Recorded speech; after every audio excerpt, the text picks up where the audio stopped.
नमस्कार, एक बार फिर से स्वागत है आपका शिक्षा क्रांति मंच पर। और मेरे साथ बने हैं शिक्षा क्रांति के संस्थापक और स्वयंसेवी सत्यन सनातन जी।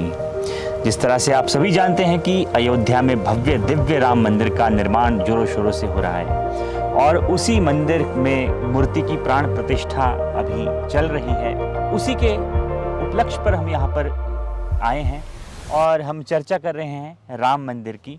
और जिस तरह से हम देख रहे हैं कि राम मंदिर बनने का हर्ष और उल्लास पूरे के पूरे भारत में और पूरे के पूरे विश्व में जोरों शोरों के साथ लोग मना रहे हैं और हर जगह प्रसन्नता है, मुदिता है। एक तरह से दीपावली जैसा माहौल फिर से दीपावली के उपरांत भी यहाँ पर देखते हुए बन रहा है और पूरा का पूरा विश्व उमंग से, हर्ष से उल्लसित है।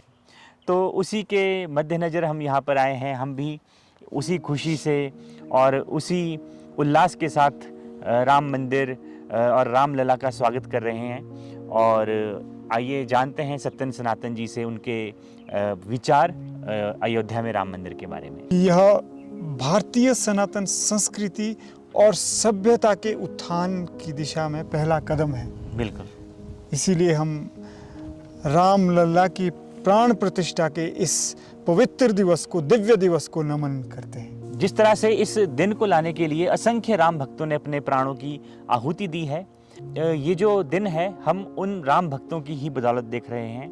और 5 शताब्दियों से ये मामला अभी तक विवाद था बना हुआ और इस दिन को साकार होते हुए हमारी पीढ़ी द्वारा देखा जाना हमारी पीढ़ी के लिए भी सौभाग्य की बात है, क्योंकि ये अवसर हमारे से पूर्व कई पीढ़ियों को नहीं मिला था। वो मन में सोच कर ही रह जाते थे कि अयोध्या में रामलला जो है उनका मंदिर नहीं है और उनका जो जन्म स्थान है वहाँ पर हम मंदिर नहीं बना पा रहे हैं। तो आज जो है एक सकारात्मक लहर पूरे विश्व में दौड़ी है और हिंदुओं के लिए सबसे पवित्र स्थल माने जाने वाले अयोध्या में अब रामलला जी विराजमान होंगे।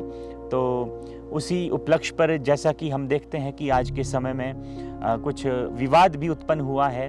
कुछ एक लोग शंकराचार्य और या फिर विपक्षी दलों की अगर माने तो वो कह रहे हैं कि जो हमारी अभी वर्तमान सरकार है वो चुनावी लाभ लेने के लिए इसको चुनाव से पहले राम मंदिर में रामलला की प्राण प्रतिष्ठा करवाना चाह रही है। वो अभी अपूर्ण मंदिर में ही प्राण प्रतिष्ठा कर रहे हैं। तो सत्यन सनातन जी से जानते हैं उनके विचार कि क्या ये विपक्ष का कहना या फिर शंकराचार्य जी का कहना ये जायज़ है। मैं तो बस इतना कहूँगा कि जो वाद विवाद की बात है, हमारी संस्कृति शास्त्रार्थ की संस्कृति रही है। हमारी संस्कृति कहती है कि वादे वादे जायते बोध, तत्वबोध। यानी जब हम संवाद करते हैं, आलोचना करते हैं, वाद विवाद होता है तो हमें एक दिशा मिलती है, हमें एक नई दृष्टि मिलती है, हमें तत्वबोध होता है। जो वास्तविकता है, सत्य है, हमें उसका भान होता है, ज्ञान होता है। तो वाद विवाद होना चाहिए, लेकिन यह भी बात सही है कि जो वाद विवाद होना चाहिए वह जन कल्याण में होना चाहिए, देश हित में होना चाहिए, वह विश्व मानवता के हित में होना चाहिए। उसका राजनीतिकरण नहीं होना चाहिए। वैसे तो यह जो यज्ञ है यह सांस्कृतिक यज्ञ है। संस्कृति बड़ी समावेशी होती है, राजनीति भी संस्कृति का एक अंग होता है। अगर राजनीति भी इस यज्ञ में आहुति दे रही है तो स्वागत होना चाहिए दीप्तांशु जी। हाँ, लेकिन एक बात जरूर है कि जो हमारा यह आयोजन हो रहा है, यज्ञ हो रहा है, राम लला की प्राण प्रतिष्ठा हो रही है, तो मैं कहना चाहूँगा कि अभी शुरुआत हुई है यह भारतीय सनातन संस्कृति और सभ्यता के उत्थान की।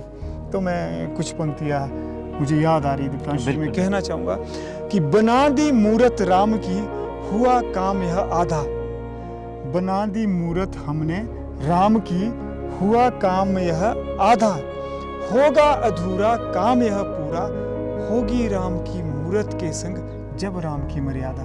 बहुत अच्छी। अर्थात अभी मूर्ति बनी है तो अभी काम आधा हुआ है और यह आधा काम एक सनातन संस्कृति के उत्थान की दिशा में पहला कदम है और यात्रा भी बाकी है। जो मूर्ति स्थापना का जो पहला कदम हमने लिया है मर्यादा स्थापना में, तो यह यात्रा है और यह यात्रा निरंतर चलनी चाहिए और राम की मर्यादा भी लोक प्रतिष्ठित होनी चाहिए। अब आप पूछेंगे राम की मर्यादा क्या है? सामना किया जिसने जीवन की हर चुनौती का, जीवन के समर से जो नहीं भागा, लोक कल्याण के लिए जिसने राजभवन के वैभव विलास तो क्या अपने प्राण तक को त्यागा, वही है राम के मूल्य, वही है राम की मर्यादा। बहुत अच्छा। और इस मर्यादा को स्थापित करने के लिए हमें आगे आना चाहिए देवतांशु जी, बजाय इसके कि वाद विवाद करते रहना चाहिए, लेकिन वह वाद विवाद जो मंथन करके आए उसको जन कल्याण में लगाना चाहिए, यानी उसको इसी यज्ञ में आहुति देनी चाहिए। और खास करके निंदा नहीं होनी चाहिए, आलोचना होनी चाहिए। आलोचना की तो यह धरती है, शास्त्रार्थ की धरती। जी बिल्कुल सही आपने कहा। जिस तरह से बहुत सारे विवादों के बीच में ये प्राण प्रतिष्ठा का कार्यक्रम होने जा रहा है, तो उसी के अंतर्गत यदि हम देखें तो सबसे बड़ी बात तो ये होती है कि मंदिर बन रहा है। हमें प्रसन्नता होनी चाहिए कि जो 5 शताब्दियों से अभी तक लंबित था वो मंदिर अब साकार रूप लेने वाला है। तो हमें प्रसन्नता है और हम अपनी प्रसन्नता शिक्षा क्रांति मंच के माध्यम से व्यक्त करते हैं कि जो मंदिर लंबित था, करोड़ों हिंदुओं, करोड़ों सनातनियों की जो अभी तक प्रतीक्षा थी, वो प्रतीक्षा समाप्त होने जा रही है और मंदिर निर्माण होने जा रहा है। तो मंदिर निर्माण के साथ साथ, जैसा कि आपने कहा कि मंदिर निर्माण तो उस यात्रा का पहला कदम है और उस यात्रा में अभी हमने उतरना बाकी है, जिस यात्रा में हम राम की मर्यादा की भी प्राण प्रतिष्ठा करेंगे और समाज में राम के आदर्शों को भी हम अपनाएंगे। जिस तरह से हम आज के समाज में देखते हैं कि भ्रष्टाचार और दुर्व्यवहार, माताओं बहनों के प्रति जो हिंसा है आजकल के समाज में हो रही है, ये सारी की सारी बुराइयां जो है वो खत्म होंगी तभी जब हम राम की आदर्शों को और राम की मर्यादा को भी समाज में स्थापित कर पाएंगे। तो ये पहली यात्रा है हमारी। अभी यात्रा का पहला पड़ाव है कि अयोध्या में राम मंदिर बन रहा है और इसी राम मंदिर बनने के साथ साथ धीरे धीरे उसी मंदिर के माध्यम से और उसी अयोध्या के माध्यम से हम राम के आदर्शों का भी समाज में स्थापित करेंगे। इसी आशा के साथ हम आपको अगली कड़ी में मिलेंगे। तब तक के लिए जय हिंद, जय भारत, जय विश्व।